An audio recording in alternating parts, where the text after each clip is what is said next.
ફેરા તો 4 જ ભરે, પણ સપ્તપદી વંચાય ને ત્યારે એમાં એમ કે તમે જે અર્થ ઉપાર્જન કરશો ને એમાં હું રોડવીશ. સતીનારી છે કોઈ માગણી ન કરે, કેમ કે પતિ પરમેશ્વર છે એટલે એ અંતર્યામી છે. એટલે એમનો કે ખીચડી નથી, લોટ નથી, આ નથી, તે નથી, હજી આ વ્યવસ્થા તમારે કરવી પડશે, બધી પડ્યા છો તો એમ કોઈ ન કહે.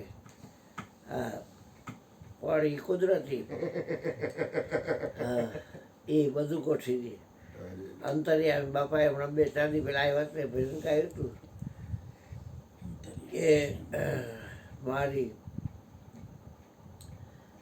સારંગ પાણી કે સમજી લેજો, સારંગ પાણી એ બધું બાપા અંતર્યામી એનું નામ છે. અંતર્યામી તું લે જાણી એવું કંઈક બોલો છો ને ભજન શું બોલો છો?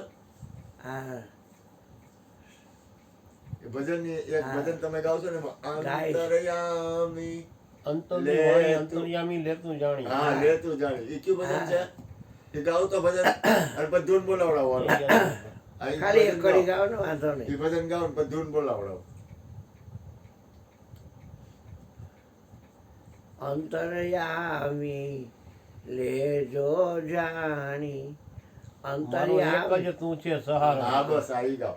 એ ભજન ગાવ અને અંતર લેજે જાણી, પછી સાંભળો એ ભજન ગાય ને પછી સારંગ ચગાવો, પાણી, મોજ આવે એવી. સારંગ પાણી. હા, હાલશે. ગાય તમારે અમે કેવું કે તું હુઈ જા, તું સો જા,